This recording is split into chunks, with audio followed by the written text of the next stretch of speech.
નમસ્કાર, હું ભાવના ચૌહાણ. આપ જોઈ રહ્યા છો આપનું વિશ્વસનીય ન્યૂઝ બુલેટિન.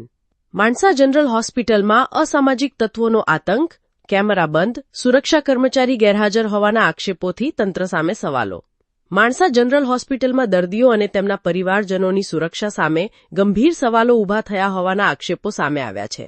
હોસ્પિટલના પાર્કિંગ સ્ટેન્ડ અને ઇમરજન્સી વિસ્તાર પાસે લગાવવામાં આવેલા સીસીટીવી કેમેરા બંધ હોવાના કારણે અસામાજિક તત્વોને જાણે મોકળું મેદાન મળી ગયું હોવાની સ્થિતિ સર્જાઈ હોવાની ફરિયાદો ઉઠી છે. હોસ્પિટલમાં સુરક્ષા વ્યવસ્થા માટે સિક્યોરિટી એજન્સી દ્વારા કર્મચારીઓ મૂકવામાં આવેલા હોવા છતાં ફરજ પર સિક્યોરિટી કર્મચારી હાજર ન હોવાના પણ આક્ષેપો થઈ રહ્યા છે. ત્યારે સવાલ એ છે કે જો હોસ્પિટલ જેવી સંવેદનશીલ જગ્યાએ જ સુરક્ષા વ્યવસ્થા કથળી જાય તો દર્દીઓ અને તેમના પરિવારજનોની જવાબદારી કોણ લેશે? સ્થાનિક લોકોના જણાવ્યા મુજબ હોસ્પિટલના પાર્કિંગમાંથી અગાઉ પણ બાઇક ચોરીની ઘટનાઓ બની હોવાની ચર્ચા છે. કેટલાક દર્દીઓના બાઇકની હવા કાઢી નાખવા જેવી હરકતો પણ થતી હોવાના આક્ષેપો કરવામાં આવી રહ્યા છે.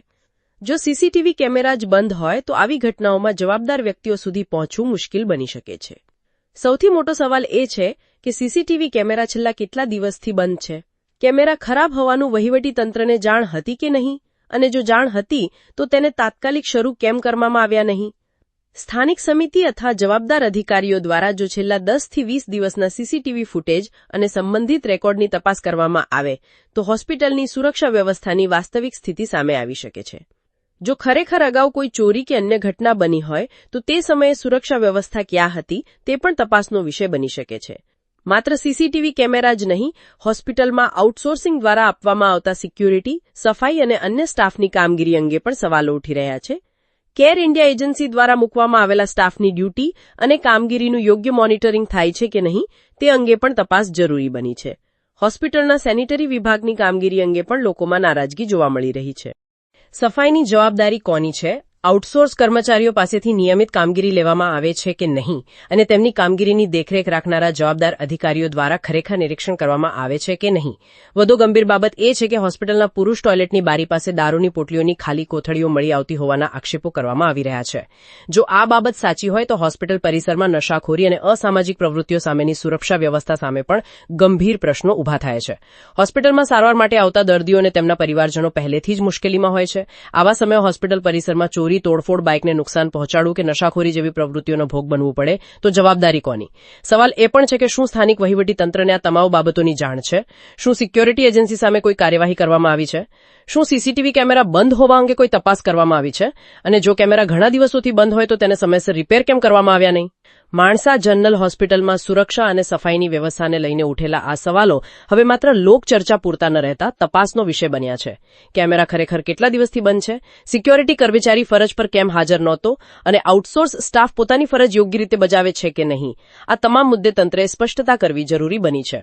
અંતિમ સવાલ, જનરલ હોસ્પિટલ જેવી જાહેર આરોગ્ય સંસ્થામાં જો સીસીટીવી કેમેરા બંધ રહે, સુરક્ષા કર્મચારી ગેરહાજર રહે અને અસામાજિક પ્રવૃત્તિઓ અંગે ફરિયાદો ઉઠતી રહે તો શું આ સમગ્ર વ્યવસ્થા સામે જવાબદારી નક્કી કરવાનો સમય આવી ગયો નથી? ઓસ્કર ગુજરાતી ન્યૂઝ, જનતાના સવાલો, તંત્રના જવાબોની રાહ. તમારું ગામ અંબોલ. અહીંથી તમારું ગામ કેટલા કિલોમીટર થાય?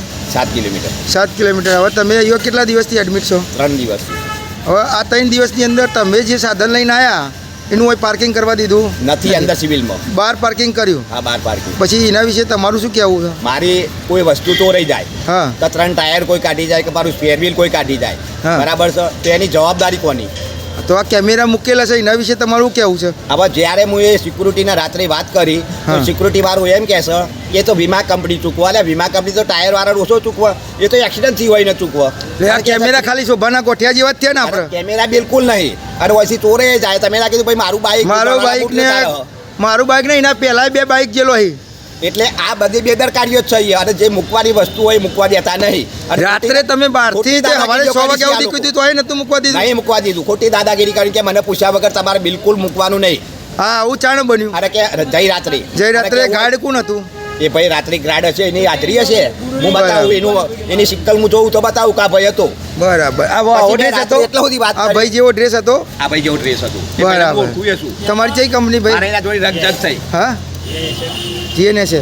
તમને આવા નિયમો કીધેલા? એટલે રાત્રે નહીં મૂકવા દે. કોઈ પેશન્ટ અંદર એડમિટ હોય, એકલું હોય બચારું, તો બહાર સાધન હોય તો રાતે તો જગ્યા જ હોય છે. રાતે સવારે 6 વાગે તો એને ઉઠાવવાનું કીધું તોય ના રાત્રે પાડી 5 વાગે ઉઠાવવાનું કીધું તું તો 6 વાગે કે અમે રાત્રે 5 વાગે ઉઠાવવાનું કીધું કે 5 વાગે હું પાર્કિંગમાંથી બહાર લઈ લઈએ તોય ના તોય પાડી મને ના પાડી બરાબર